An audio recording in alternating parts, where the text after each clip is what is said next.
കണ്ട നേരം ജനങ്ങൾക്കനുഗ്രഹം മന്ദാക്ഷമോടെ അരുൾ ചെയ്ത കൃഷ്ണഹരി കുങ്കുമച്ചാറുമായി വന്നൊരു കൂനിക്കു നന്ദി വരുത്തിക്കൊടുത്ത കൃഷ്ണഹരി.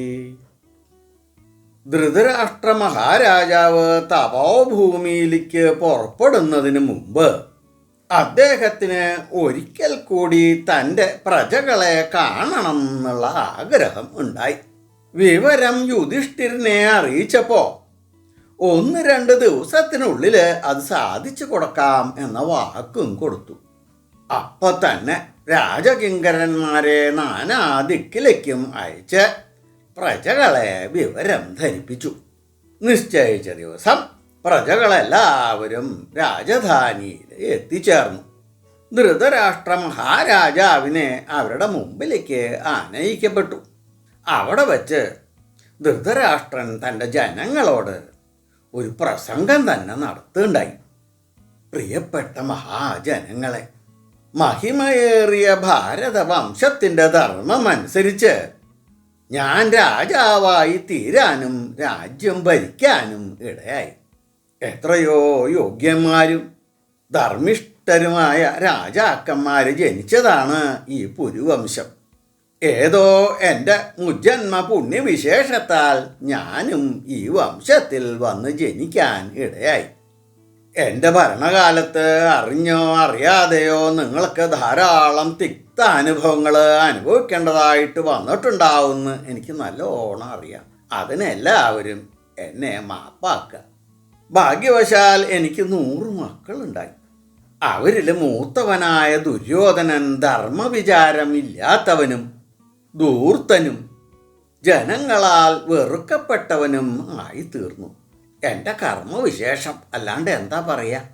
എൻ്റെയും ദുര്യോധനൻ്റെയും ഭരണകാലത്ത് നിങ്ങൾക്ക് ധാരാളം അനിഷ്ടമായ സംഭവങ്ങൾ, അനീതികൾ ഒക്കെ അനുഭവിക്കേണ്ടതായിട്ട് വന്നിട്ടുണ്ടാവും.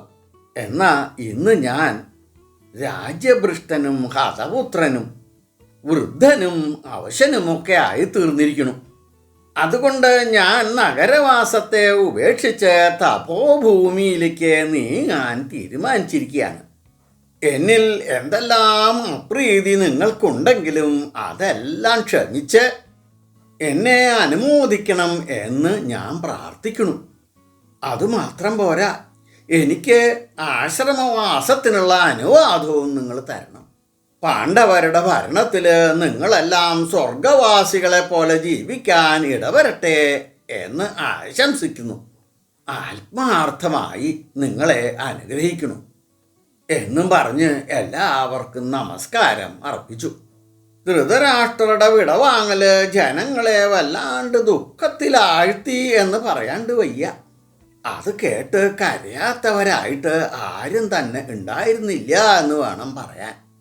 പെട്ടെന്ന് സഭേന്ന് വാഗ്മിയും വൃദ്ധനും ജ്ഞാനസമ്പന്നനുമായ ഒരു വൃദ്ധൻ ജനപ്രതിനിധിയായിട്ട് മുന്നോട്ട് വന്നു.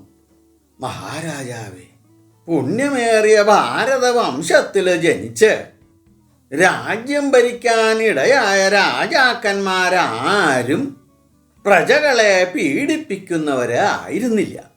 അച്ഛൻ മക്കളെ എന്ന പോലെയാണ് അവർ തൻ്റെ പ്രജകളെ നയിച്ചിരുന്നത്.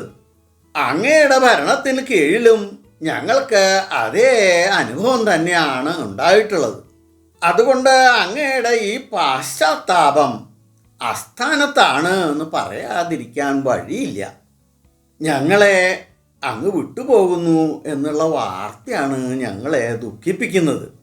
മഹത് വംശത്തിൽ ജനിച്ച രാജാക്കന്മാരൊക്കെയും കഴിഞ്ഞ കാലങ്ങളിൽ വൃദ്ധരാവുമ്പോൾ തപോവനത്തെ ആശ്രയിക്കുകയാണല്ലോ ചെയ്തിട്ടുള്ളത്. ആ സ്ഥിതിക്ക് അങ്ങയുടെ തീരുമാനം ഉചിതമാണ് എന്ന് വേണം കരുതാൻ. അങ്ങക്ക് ഇഹപരങ്ങളിൽ ശ്രേയസ്സുണ്ടാവാൻ പ്രാർത്ഥിക്കുകയും ആശംസിക്കുകയും ചെയ്യുന്നു എന്ന് പറഞ്ഞ് ആ ബ്രാഹ്മണൻ തൻ്റെ വാക്കുകളെ ഉപസംഹരിച്ചു.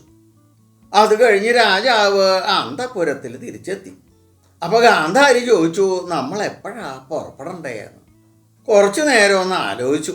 എന്നിട്ട് പറഞ്ഞു, കാർത്തിക ദിവസം നമുക്ക് പുറപ്പെടാം, എന്താ? എന്നായി. കാർത്തികയ്ക്ക് ഇനി ദിവസങ്ങൾ ഒരുപാട് ബാക്കിയുണ്ടല്ലോ, ഇത്രയും വൈകിക്കണോ എന്നായി ഗാന്ധാരി. ഗാന്ധാരിയുടെ ഈ ചോദ്യത്തിന് ധൃതരാഷ്ട്രൻ മറുപടി പറയേണ്ടായില്ല. മറിച്ച് വിതുരനോടാണ് സംസാരിച്ചത്. തനിക്ക് മരിച്ചുപോയ ഭീഷ്മര്, പുത്രന്മാര്, ജയദ്രഥൻ തുടങ്ങിയവർക്കൊക്കെ ശ്രാദ്ധം നടത്തണമെന്ന് ആഗ്രഹമുണ്ട്. അതിന് കുറച്ച് ധനം ആവശ്യമുണ്ടല്ലോ, അത് യുധിഷ്ഠിരനോട് പോയി ചോദിക്കൂ എന്നാണ് ധൃതരാഷ്ട്രർ പറഞ്ഞത്. വിതുരൻ അപ്പം തന്നെ പാണ്ഡവ സന്നിധിയിലേക്ക് പോയി. അദ്ദേഹം യുധിഷ്ഠിരനോട് ധൃതരാഷ്ട്രൻ്റെ ആഗ്രഹത്തെ പറഞ്ഞു കേൾപ്പിച്ചു. ഇത് കേട്ട യുധിഷ്ഠിരനും മറ്റനുജന്മാരും ഒക്കെ ധൃതരാഷ്ട്രരുടെ ഈ ആവശ്യത്തെ പൂർവാധികം സന്തോഷത്തോടു കൂടിയിട്ട് അംഗീകരിച്ചു. എന്നാൽ ഭീമൻ അതിനെ എതിർത്തു. രാജ്യഭണ്ഡാരം ദൂർത്തടിക്കാനുള്ളതല്ല എന്നാണ് ഭീമന്റെ അഭിപ്രായം. തൻ്റെ അനുഭവങ്ങളെ എപ്പോഴും അനുസ്മരിച്ചു കൊണ്ടിരുന്ന ഭീമസേനന് കൗരവരോടും ധൃതരാഷ്ട്രരോടും ഉള്ള അതീതായമായ വിഷാദാഗ്നി അപ്പോഴും ആളിക്കത്തിക്കൊണ്ടേയിരുന്നു. അതുകൊണ്ടാണ് ഭീമസേനൻ അതിനെ എതിർത്തത്.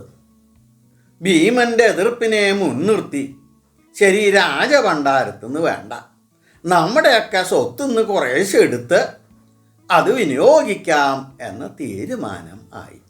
എന്നിട്ട് അവര് വിതുരനോട് പറയാണ്, ഞങ്ങളുടെ ധനവും ഗ്രഹവും മാത്രവുമല്ല, ഞങ്ങളുടെ ശരീരം പോലും മഹാരാജാവായ ധൃതരാഷ്ട്രന് വിധേയങ്ങളാണ് എന്ന് അറിയിക്കൂ എന്ന് പറഞ്ഞു. വിതുരൻ മടങ്ങിയെത്തി ധൃതരാഷ്ട്രരോട് വിവരങ്ങളൊക്കെ അറിയിച്ചു. അതിൻ്റെ ഇടയിൽ ഭീമസേനന്റെ ഈ അതിർത്തിയും അറിയിക്കാണ്ടിരുന്നില്ല. ധൃതരാഷ്ട്രർക്ക് ഭീമന്റെ ആ അഭിപ്രായം വലിയ കാര്യമായിട്ട് തോന്നിയില്ല. ഭീമൻ അങ്ങനെ പെരുമാറൂന്ന് അദ്ദേഹം മുൻകൂട്ടി കണ്ടിരുന്നു.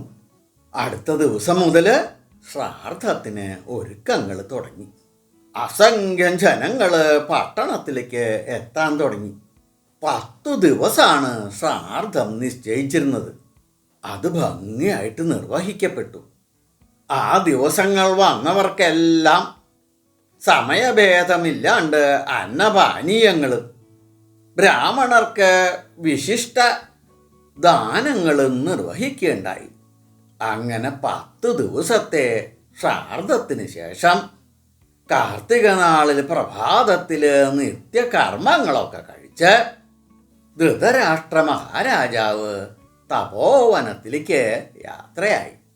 എല്ലാവർക്കും ഭഗവാന്റെ എല്ലാ അനുഗ്രഹാശിസുകളും എപ്പോഴും ഉണ്ടാവണേന്ന് പ്രാർത്ഥിച്ചുകൊണ്ട് ലോക സമസ്ത സുഖിനോ ഭവന്തു.